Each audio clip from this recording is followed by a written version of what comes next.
coming to a church near you this Sunday. It's not a crib service or Christingle. No, nor carol service. It's something very different.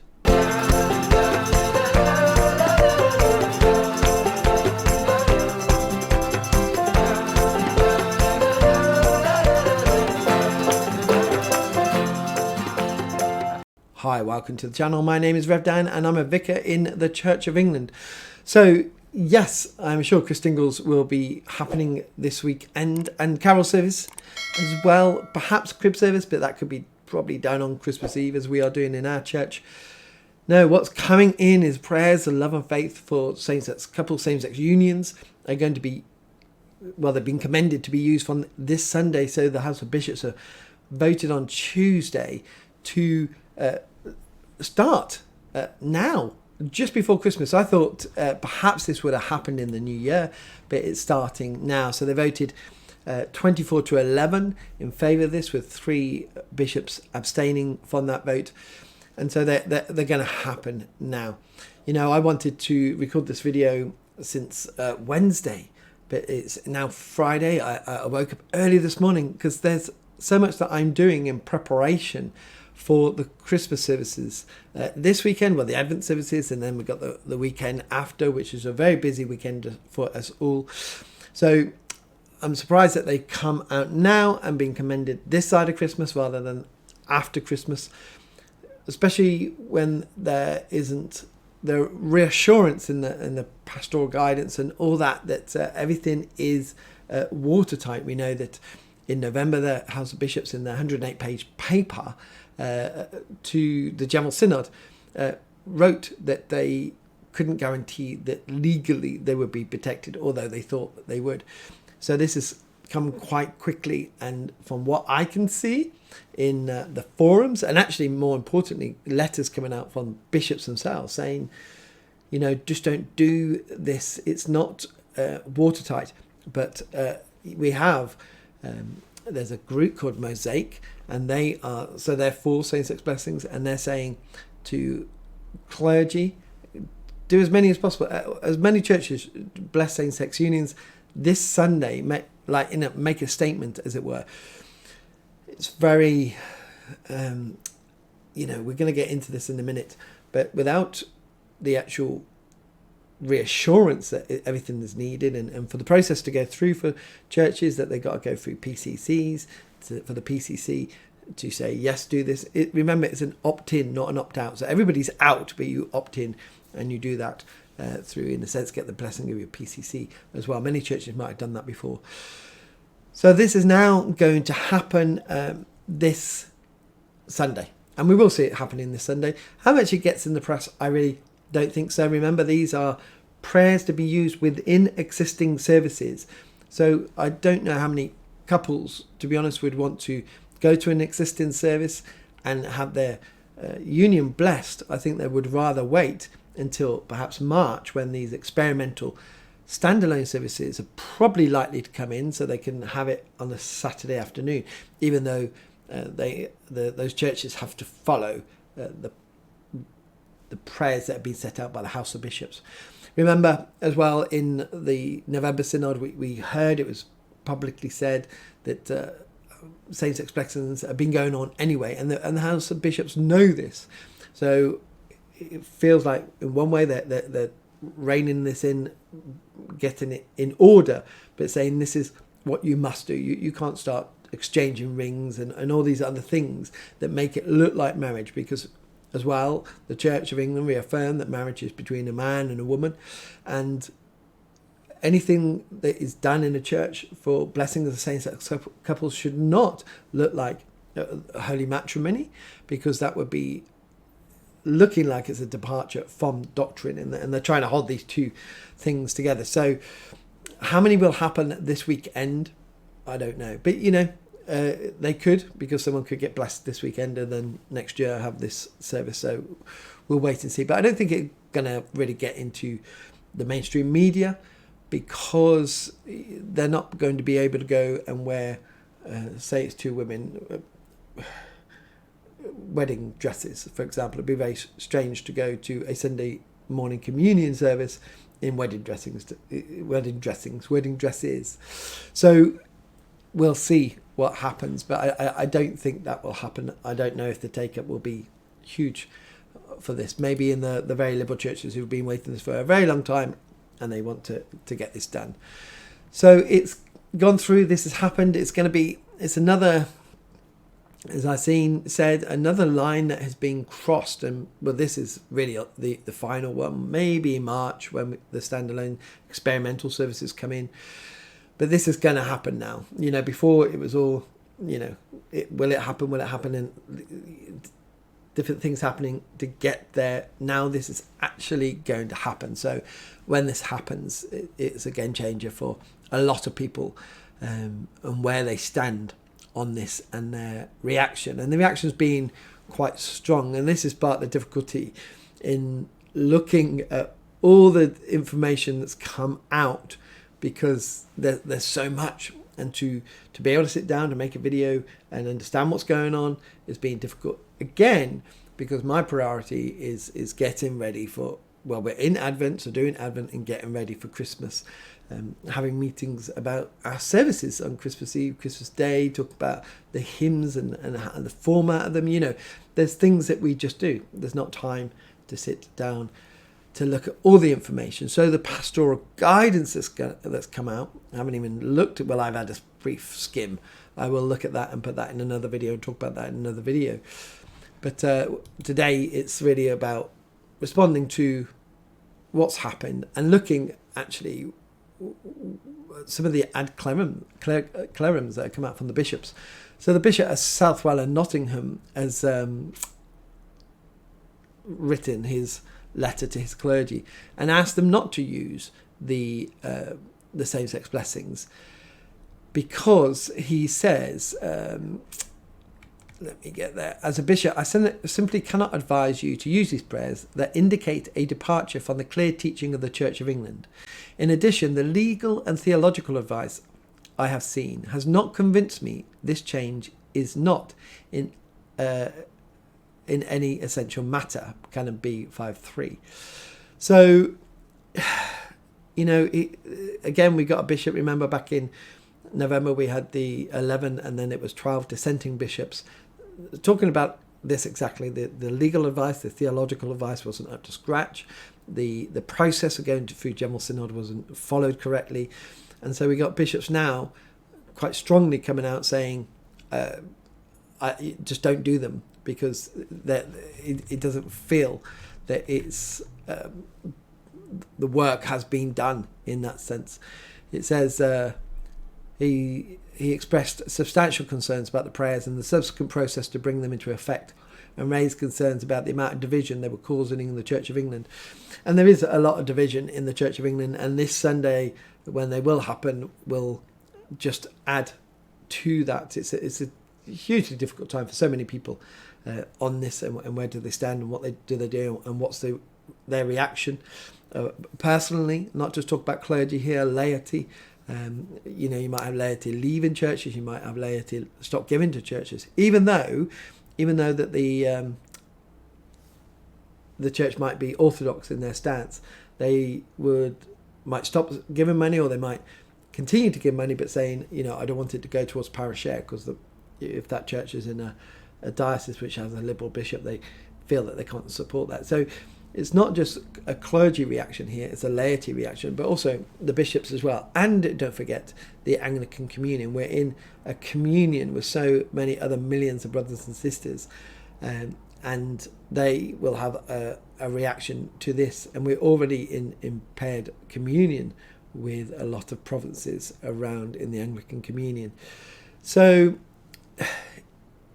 the bishop goes on, he says, this is an immensely difficult and sensitive issue over which it is clear there is deep disagreement in the Church of England.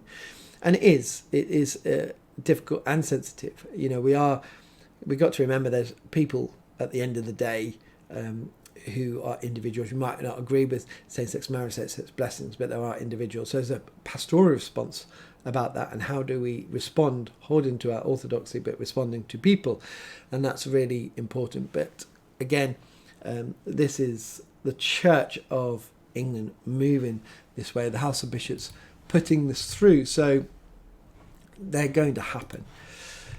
One of the strongest letters that I read is from the Bishop of Ebbsfleet, and in it he says, the stated intention of the House of Bishops is that PLF does not undermine the current doctrine and teaching of the Church, that holy matrimony is a lifelong covenant between one man and one woman, blessed by God in creation and pointing to the love between Christ and the Church, and a way of life which makes Christ holy.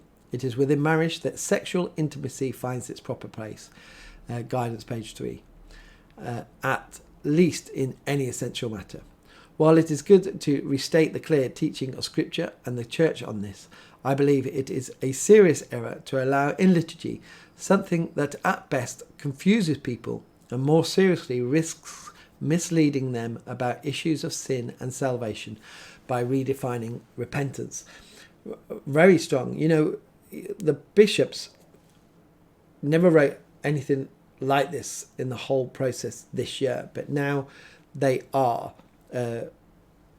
which is very encouraging. And you know, Orthodox clergy and laity are very encouraged to hear that there are bishops standing up for this. But we also know that there's not enough bishops in, with 11 voting against, to stop this process. Now, just before I dig into this letter a bit more, there was the Alliance who have written a letter to the House of Bishops the day before saying, don't do this. But the Alliance, if you remember, is made up of the Catholic Group on General Synod, Forward in Faith, the Society, the Global Majority Reps on Synod, the HTB Network, New Wine, the Church of England Evangelical Council, the Evangelical Group on General Synod, Renew, Church Society, Living Out, and Myriad. The groups did not write, or the organisations, to the House of Bishops, just to clarify. It was individuals from those organisations, and they do say, and let's be fair, that probably not all people in those organisations have the same views as the people sending the letter. But it was sent to the Synod the day before to say, do not go forward with this. What's encouraging about the Alliance, and we'll see how the Alliance develops over time, is that these groups are coming together and working together. So you've got evangelicals and Anglo-Catholics. And will this be the new framework out of which something comes? You've got the CEEC, the Church Evangelical Council, the Church of England Evangelical Council, doing a lot of work, but you know, that's on the evangelical side. But coming together with these other groups is incredibly strong. So we see what the House of Bishops, what the Alliance will do in the future. So from the Bishop of Ebbsfleet, Rob Monroe, he goes on to say, although legally the use of PLF is a choice for the incumbent, the lack of completed pastoral guidance, particularly in relation to whether such prayers can be used for clergy, and the lack of completed pastoral reassurance to create provision with integrity for those who cannot use them, leaves clergy and parishes on all sides vulnerable to legal and other challenges. While the decision about the use of these prayers is one for clergy, ideally in consultation with their PCC, and no bishop can prevent them from being used, nevertheless my strong recommendation is that you not only do not use the prayers, but also consider how carefully how you will respond to those who choose to do so. The extent to which such public prayers contradict the 1998 Lambeth 110 resolution reflects the seriousness of the issue in the deliberate choices to deviate that from resolution led many Anglican primates to declare impaired fellowship with those who have supported changes. So there's a couple of big things in here really. The first is because of the lack of completed pastoral assurance, it leads clergy and parishes on all sides of this to be open to legal and other challenges. Remember, this is coming from a bishop. I mean, and the bishops have seen as the Bishop of Southwell and Nottingham said, the legal and theological advice, and felt, and the 11 bishops said that in their dissenting letter, that it was lacking. It wasn't up to where they would be happy to move forward with this. not that all of them would, but some have got concerns of the theological and the legal advice, as well as the process, and that is a big concern. So he goes on to say, do not use the prayers. Do not use them. Their use is divisive, he says. The legal status is questionable. The implications of their use will confuse clear biblical teaching, and there is not the necessary completed guidance for provision for conscience that is needed. He also says if you can pass a PCC resolution not to use the prayers, he says, and I'll put the link to this down below, by the way, consider what implications impaired fellowship may have, because what does impaired fellowship look like? This is something that's going to be worked out as we go. And he also says, very importantly, do not leave the Church of England now, because, again, like I was saying before, a line has been crossed, and for many people, it feels like you can't stay in the Church of England and questioning, and I can imagine how many people at the moment are questioning whether they should stay in the Church of England. Just to say, over on Anglican Futures, they've got some events lined up. Again, the link is below for that, looking for people to be able to speak through this with other people and get some advice and to be prayed for. So what the Bishop of Earthfleet is saying, Robert Monroe, is do not leave the Church of England now. He talks about Jesus' command in Revelation 2, 18 to 29, Jesus calls out the church's leadership for their tolerating false teaching on sexual immorality from a prophetess Jezebel, with a warning on his judgment. But to those who are faithful to his biblical teaching, in verse 24, he says, only hold on to what you have until I come. It doesn't call for them to abandon the church despite its leadership's errors, only to persevere in the truth. So he's really saying, hold on to what we have. And we all have parishes that we need to minister to, or we need to serve in if we're laity. And we do that for Jesus. Remember, and in my response video to the General Synod, it was, let's just go preach the gospel. That's what we're really called to do by Jesus. We're in a difficult situation, but let's not let that take us off what God's calling us to do. We're in Christmas at the moment, well, Advent, and lots of people come into our churches, lots of people who don't usually come to our churches, and we should be focusing on preaching the gospel, the good news, especially in this time in the world. And remember, on like January the 1st, for example, the price rises for energy are going up just after Christmas. It's a torrid time for so many people, but we've got a message of hope in Jesus Christ. So let's go and preach that. This is a huge distraction. Like I said, I'm not letting it take up my time, even though I know that I speak about this, because my priority is on the gospel, it's on discipling, it's on serving people who are going to come into our church for one reason or another. And that's where my energy is at the moment. But let that be our response. We have seen since last year and earlier this year, when the papers came out for General Synod, that the trajectory is very hard to stop. The House of Bishops are doing what they're doing, even though they're bishops dissenting, and there's processes being talked about, theological and legal advice not being taken. It's still going ahead. There's no pastoral reassurance, or all these things are really not in place, and yet from this Sunday they're going to happen.